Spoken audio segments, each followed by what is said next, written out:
দর্শক, এই মুহূর্তে আমরা আছি বরিশাল শের-ই-বাংলা মেডিকেল কলেজ হাসপাতালের সার্জারি ওয়ার্ডে। এখানে মূলত বরিশালে যারা স্বাস্থ্যখাত সংস্কার আন্দোলনে করে আসছেন গত 14 দিন ধরে, তাদের দুটি পক্ষের মধ্যে সংঘর্ষের ঘটনা ঘটায়। তাদের মধ্যে যারা আহত হয়েছেন তারা ভর্তি হয়েছেন। এই আমরা যেটা জানতে পেরেছি যে বিকেলবেলা বিকেলবেলা যখন আমরা জানতে পেরেছি যে বিকেলে যখন আন্দোলন চলছিল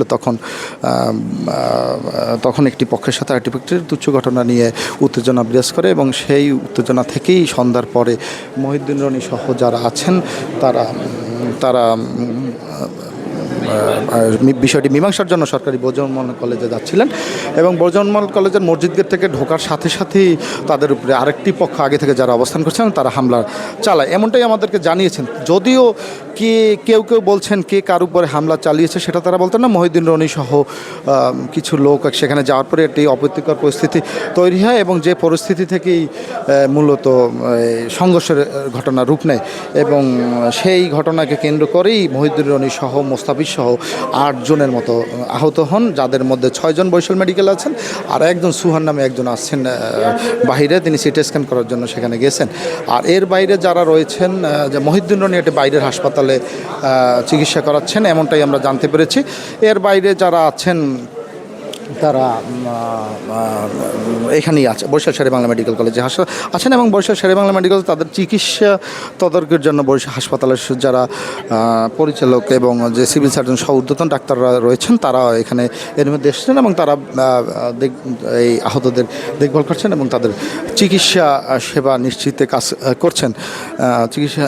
নিশ্চিতে কাজ করছেন।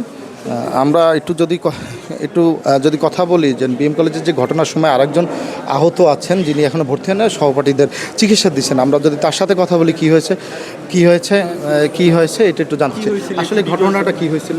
ফার্স্টে আপনারা জানেন যে আমরা মতিলাল ব্লকেট যখন ক্লোজ করে দিই, তারপরে যে আমরা এক জায়গা টঙের দোকানে চা খাওয়ার জন্য দাঁড়াইছি হই, তো ওইখানে কিছু গুন্ডা দলের ছেলেরা তারা এসে ইচ্ছাকৃতভাবে গায়ে লাগে আমাদের সাথে বাজাবাজি করতেছে। তারপরে আমরা বলছি যে ভাই, তোমরা তো আমাদের ভাই, সিনিয়র ভাই, আমাদের সাথে এরকম করো না, তোমরা আমাদের মায়ের পেটের ভাই, তোমরা প্লিজ এমন করো না। তারপরেও তারা ওই জায়গায় মারামারি করছে, কাটাকাটি করছে। এরপরে যে সেনাবাহিনী এসে আমাদেরকে নিয়ে গেছে ওই জায়গা থেকে। তারপর আমরা পেট্রোল পাম্পে ওইখানে কিছুক্ষণ ছিলাম। ওই সময় আমাদের হুমকি দেওয়া হয়েছে যে তোর পাইলে মেরে ফেলামো, জীবন নাশের হুমকি দেওয়া হয়েছে। তো এরপরে সন্ধ্যার পরে আমাদেরকে মিচুয়ালের জন্য ডাকা হয়েছে। খুব ভালোভাবেই এরা ডাকার পরে অটো থেকে আমরা নামার সাথে সাথে আমাদের উপরে অ্যাটাক হয়েছে। মহিউদ্দিন রনিবি ছিল, রনিবির উপরে অ্যাটাক হয়েছে। রনিবি সেই আহত শরীর নিয়ে ঘুরতেছে এখন। আর যারা ছিল, মুন্না ভাই সেন্সলেস, সুহান ভাই সেও সেন্সলেস, আর মুস্তাফিজের মাথা ফাটা ফেলাইছে তারা।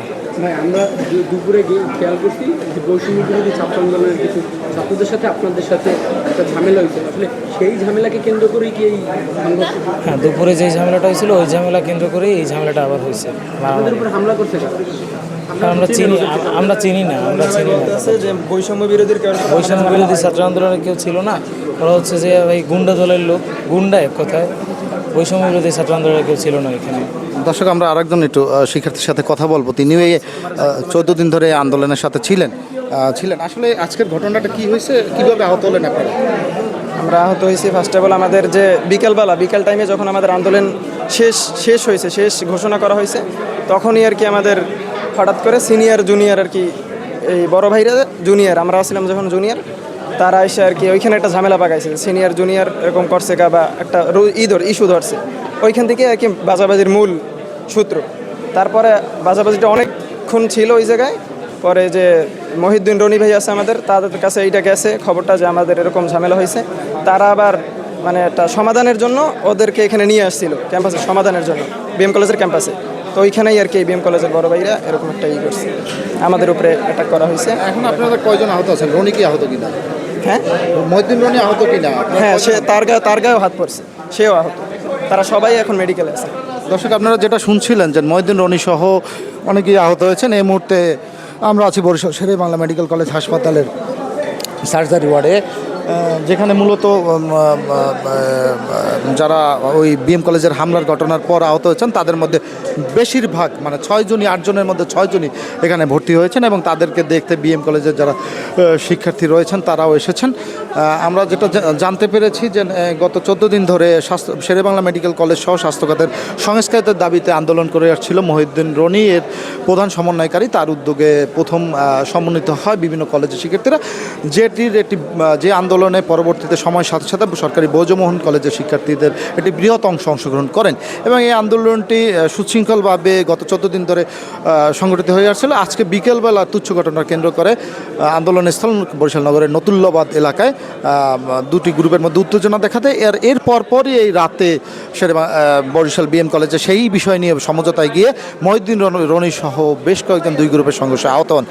আমরা যেটা জানতে পেরেছি যে এই সংস্কার খাতের এই আন্দোলনের মধ্যেই রনি অভিযোগ করেছেন বিকালে সংবাদ সম্মেলনে যে আন্দোলনের শুরু থেকেই কিছু মহল এই আন্দোলনকে ভিন্ন খাতে প্রভাবিত করার চেষ্টা করছে এবং তার লোকজনের উপর হামলা হয়েছিল। কিন্তু আসলে সঠিক কিভাবে কি হয়েছে কোনো পক্ষই আমাদেরকে জানাতে চাচ্ছে না। হ্যাঁ, জানাতে পারেনি। তারা সবাই বলছেন যে একটি গ্রুপ সন্ত্রাসী গ্রুপ হামলা করেছে। তবে প্রত্যক্ষদর্শী এবং স্থানীয়রা যেটা জানিয়েছেন যে বিএম কলেজেরই ছাত্রদের দুটি গ্রুপ হঠাৎ করে এই সংঘর্ষে লিপ্ত হন এবং সেই সময় বিএম কলেজ সহ আশপাশের এলাকায় একটা ভীতিকর পরিস্থিতি তৈরি হয়। তারপর তারা বরিশাল মেডিকেলে আহতদের নিয়ে আসে এবং এখানেও দেখতে পাচ্ছেন যে আপনার রুগীদের পাশে প্রচুর শিক্ষার্থী তাদের রয়েছেন, যার মধ্যেই চিকিৎসা কার্যক্রম চালিয়ে যাচ্ছেন চিকিৎসকরা। এই ছিল আমার কাছে বরিশাল শেরেবাংলা মেডিকেল কলেজ থেকে সর্বশেষ। ধন্যবাদ সবাইকে।